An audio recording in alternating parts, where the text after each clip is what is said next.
Привет, друзья! Сегодняшние новости ясно показывают, что в Европе, Германии и даже Соединенных Штатах Америки происходят события, которые могут повлиять на нашу жизнь. НАТО собралось в Брюсселе после инцидента у границ Эстонии и Германии и обсуждает будущее своей энергетики и социальных выплат. В Соединенных Штатах Америки разгораются переговоры вокруг TikTok, а в Баварии неожиданно представили программу для молодежи. Но это далеко не все. Речь пойдет и о реформах Deutsche Bahn, и о громких политических заявлениях, и о том, как искусственный интеллект меняет энергетический баланс. Я разберу, что стоит за этими событиями, почему они вызывают столько обсуждений и как они могут отразиться на Европе и Германии. Оставайтесь до конца, будет много неожиданных деталей. Подписывайтесь прямо сейчас, чтобы не пропустить последние новости Германии и Европы.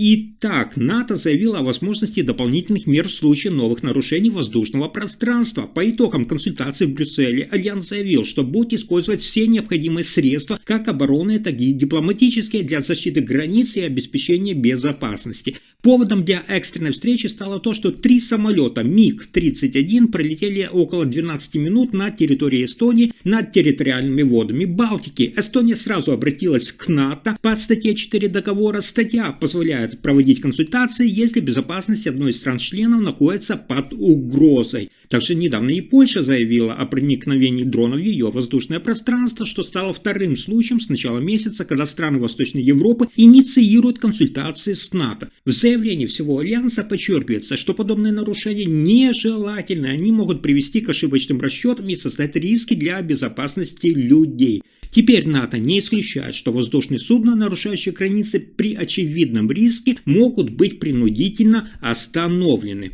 А дальше важная новость для всей Германии. В Германии нарастает тревога. Искусственный интеллект потребляет столько электроэнергии, что рост этого спроса может превзойти возможности электросетей всей страны. Международное энергетическое агентство прогнозирует, что к 2030 году глобальный спрос на электроэнергию дата-центров удвоится до примерно, внимание, 945 тераватт-часов. По оценкам McKinsey, в Европе потребление электроэнергии этими центрами может вырасти в 3 раза. Один из ярких примеров проблемы – это компания Илона Маска, которая планирует расширить свой искусственный интеллект Grok в Соединенных Штатах Америки. Сейчас для ее работы используется, внимание, порядка 200 тысяч высокопроизводительных графических процессоров. В будущем их будет около 1 миллиона, что по потреблению энергии сравнимо с несколькими сотнями тысяч домохозяйств. Искусственный интеллект компании уже начали испытывать трудности с поиском достаточного количества мощности и быстрого расширения сети. Эксперты предупреждают, если рост расходов электроэнергии не будет сбалансирован с масштабным расширением сетей и инвестированием в инфраструктуру, это может привести к перебоям в первую очередь для мелких потребителей и частных домохозяйств. А теперь новости Германии, которые вызывают обеспокоенность. Министр труда Германии Берпель Бас заявила, что правительство усилит меры против мошенничества с Бюргергельд, социальной выплатой для нуждающихся. Бас подчеркивает, что те, кто получает пособие, обязаны соблюдать свои обязательства, посещать переговоры с агентством занятости, выполнять обязанности участия. По ее словам, недопустимо, чтобы люди игнорировали встречи, при этом продолжая получать выплаты. Она также заявила, что существуют организованные схемы нарушений. Некоторые структуры нанимают людей на минимальные или фиктивные рабочие контракты, оформляют недостоверные отчеты по времени работы и используют заниженные стандарты жилья, чтобы получить выгоду из системы доходов и жилья за счет государственных средств. Для борьбы с этим планируются 2 ключевых направления. Первое – ужесточение контроля за выполнением обязательств получателей выплат и улучшение обмена данными между различными ведомствами, то есть между Джоб-центром, ведомствами по социальной защите, охране порядка и налоговыми органами. СДПГ-лидер и министр финансов Ларс Клинболь поддержал намерения Берпель Бас и заявляет, что необходимо справедливое преобразование, чтобы государственная помощь доходила только тем, кто действительно в ней нуждается. Власти ожидают, что новые нормы войдут в законопроект в ближайшее время, возможно, даже уже в этом году. И еще интересная и неожиданная новость. Фракция Христианско-социального союза ХСС в парламентарии Баварии объявила о гарантии будущего для молодежи. Партия намерена в ближайшее время сконцентрироваться на темах, которые напрямую влияют на жизнь молодых людей, заявил лидер фракции Клаус Холичек. Среди обещаний создание года Баварии для мужчин и женщин, во время которого молодые смогут участвовать в социальных, экологических, экономических и безопасностных проектах. Взамен им могут предлагаться льготы, компенсации части расходов на водительские права или приоритет при поступлении в университет. Также ХСС предлагает вводить в законодательный процесс так называемый проверочный механизм будущего, по которому каждый закон будет оцениваться с точки зрения его долгосрочного воздействия на следующее поколение. В бюджете хотят ввести квоту будущего, часть расходов, направленную на проекты, оказывающие устойчивое и продолжительное положительное воздействие. Для молодежи также планируется новая цифровая платформа, приложение, где будут собраны все предложения для молодых людей Баварии и двухразовый в год молодежный саммит в Ландтаге. Кроме того, рассматривается создание фонда жилья, в котором частные лица, компании и организации могли бы вкладывать средства для создания доступного арендного жилья. ХСС обещает, что все это станет законопроектами, идеи, озвученные на фракционном собрании, должны быть оформлены официально и реализованы.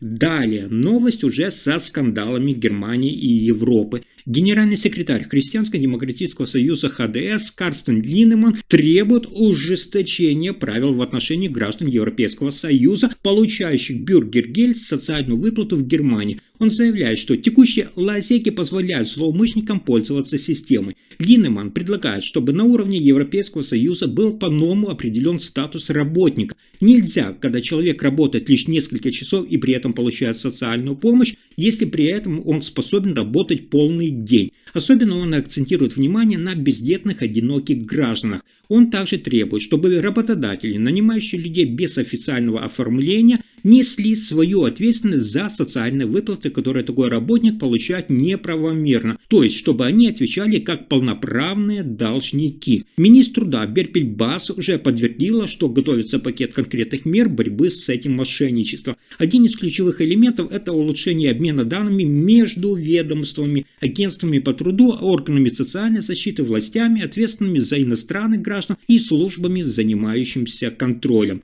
По ее словам, будет создан специальный центр компетенции по выявлению злоупотреблений системой социальных выплат. А дальше еще интереснее. Правительство Соединенных Штатов Америки может получить многомиллиардную комиссию в рамках договора о TikTok. Суть сделки – это контроль над американской частью сервиса перейдет к инвесторам из Соединенных Штатов Америки. При этом китайская компания ByteDance сохранит менее 20% акций. По словам источника, близких к переговорам, инвесторы обязаны будут выплатить Соединенным Штатам Америки вознаграждение за посредничество, за то, что именно Белый дом согласовал условия с Китаем. Президент США Дональд Трамп заявил, что сделка еще не окончательна, но отметил, что страна получит существенную сумму. Точная сумма комиссии пока не установлена, переговоры продолжаются.